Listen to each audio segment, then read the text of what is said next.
कथा श्री गुरु गोविंद सिंह जी का शीशा। जब श्री गुरु गोविंद सिंह जी चलते चलते साबो की तलवंडी में आए, जिसे आजकल 5वीं दमा टकसाल कहते हैं, यहाँ आए तो जब आसपास की संगत को पता चला कि गुरु जी यहाँ आए हुए हैं, जब इस बात का संगतों को पता चला तो संगतें गुरु जी के दर्शन के लिए दूर दूर से आने लगी। वे सब गुरु जी के दर्शन करते और निहाल हो जाते। हे भक्तजनों, इसकी पूरी कथा इस तरह है, सभी प्राणी ध्यान से सुने। एक दिन की बात है कि एक दिन जत्था गुरु जी के दर्शनों के लिए काबुल से आ रहा था। उन्हें किसी तरह पता चला कि गुरु जी साबो की तलवंडी में ठहरे हुए हैं। वे गुरु जी के दर्शन के लिए चलते चलते साबो की तलवंडी में आ गए। उन्होंने गुरु जी के दर्शन किए और निहाल हो गए। वे अपने साथ गुरु जी को भेंट करने के लिए एक दर्पण लेकर आए थे।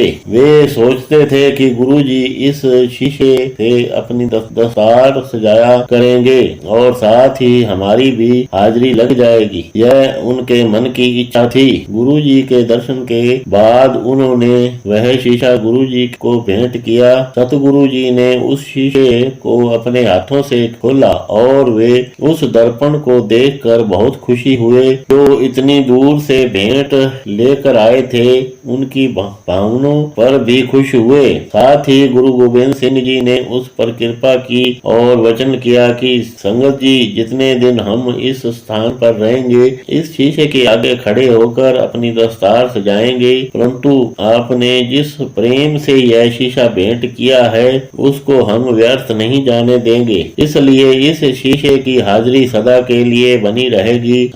हम इसे वर देते हैं कि रहित दुनिया में यह शीशा उन बीमारियों के लिए वरदान साबित होगा जिस प्राणी को अधरंग, लकवा या शरीर का एक हिस्सा रुक जाएगा। जो भी मरीज यहाँ सच्ची भावना लेकर आएगा, वह इस शीशे के सामने बैठकर वाहिगुरु का सिमरन करेगा, वह मरीज ठीक हो जाएगा। उस मरीज पर गुरु जी की कृपा बनी रहेगी। आजकल यह शीशा साबो की तलवंडी बठिंडा शहर से कुछ ही किलोमीटर दूरी पर विराजमान है, जिसे आजकल श्री दमदमा साहिब भी कहते हैं। जो भी दुखी भावना सहित यहाँ आता है, उसे 3 दिन वहाँ के ग्रंथी द्वारा कही हुई मर्यादा के अनुसार उस दर्पण के आगे बैठकर उनका हुक्म मानता है, ऐसे रोगियों का दुख दूर हो जाता है। यह कथा जो भी प्राणी पढ़े या सुने, इस कथा से हमें यह शिक्षा मिलती है कि ऐसी कोई